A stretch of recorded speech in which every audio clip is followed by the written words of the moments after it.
இதழ்களை எடுத்துக்கொண்டால் இதழ்கள் அன்றைக்குரியது மட்டுமாக இருக்கும். நூல்களை எடுத்துக்கொண்டால் அது வாழ்க்கை முழுவதற்கும் ஒருவருக்கு பயனுடையதாக அவனுடைய வாழ்க்கையை மாற்றும் சக்தி வாய்ந்த ஆயுதமாக நூல்கள் பயன்படுத்தப்படுகின்றன.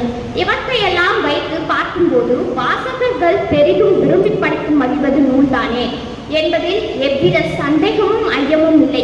புத்தக வாசிப்பு என்பது ஒரு பொழுதுபோக்கு அல்ல, அது வாழ்க்கையை உயர்த்தும் பயணம், அந்நிய உலகத்தை நெருக்கமாக்கும் கதவுமாகும், புதிய சிந்தனை வளர்க்கும் கருவியானது. இதனால் இந்த கருத்துக்குழு ஆதாரத்துடன் உரையை நிறைவு செய்து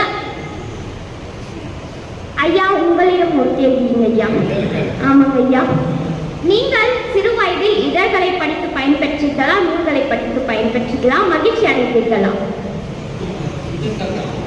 இதழ்கள் தானா ஐயா?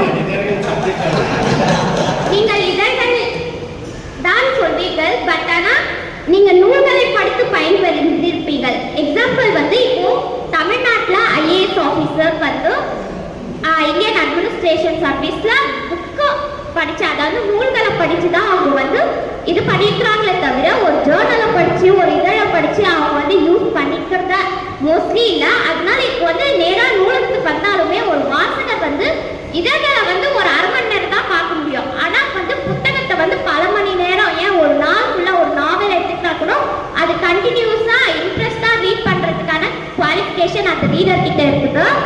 அதனால வாசகர்கள் வந்து பெரிதும் விரும்பி படிக்கிறதுக்கானது நூல்கள் தான் என்று சொல்லிட்டு இப்ப ஐயாவ முத்துரங்கம் அரசினர் கலைக்கல்லூரி ஐயா அவர்கள் எடுத்துக்கொண்டா அவர்களும் நூல்களை வைத்துத்தானே முன்னேற்றீர்கள் ஐயா. இதழ்களா நூல்கள் ஐயா? நூல்கள் தான் ஐயா. எல்லாரும் நூல்கள் படிச்சுனா முன்னேறல.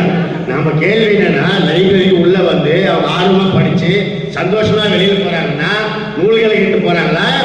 இதழ்கள் கிட்ட இல்லைங்க ஐயா. இதழ்கள் வந்து கொஞ்ச நேரமா தான் யார், நூல்கள் தான் வருஷம் ஃபுல்லா வரலாறு முழுவதும் பயன்படுத்தக்கூடியது. அன்றாடம் வாழ்க்கை சிக்கலில் இருந்து மனது ஓரளவு விலகி ஓய்வாட்டது வாசிப்பு. இந்த வாசிப்பு இதழ்களுக்கா நூல்களுக்கா என்று சொல்ல நூல்கள் மட்டும்தாங்க ஐயா. நல்ல மனிதராக மாற்றுகிறது ஒரு நூல். இந்த உலகில் அழியாத வரம் ஒன்று இருந்தால் அது நூல்களுக்கு மட்டும்தான். இதழ்கள் வந்து எவ்விதமாகவும் அழியக்கூடியதாகவும், ஆனால் நூல்கள் எவ்வித வரமும் அழியாத ஒன்றாக இருக்கின்றன. மனித குலம் முன்னேறுவதற்கு அடிப்படையாக இருந்தது நூல்கள். ஆகவே இந்த கருத்துக்குழு முழு ஆதாரத்துடன் என் உரையை நிறைவு செய்து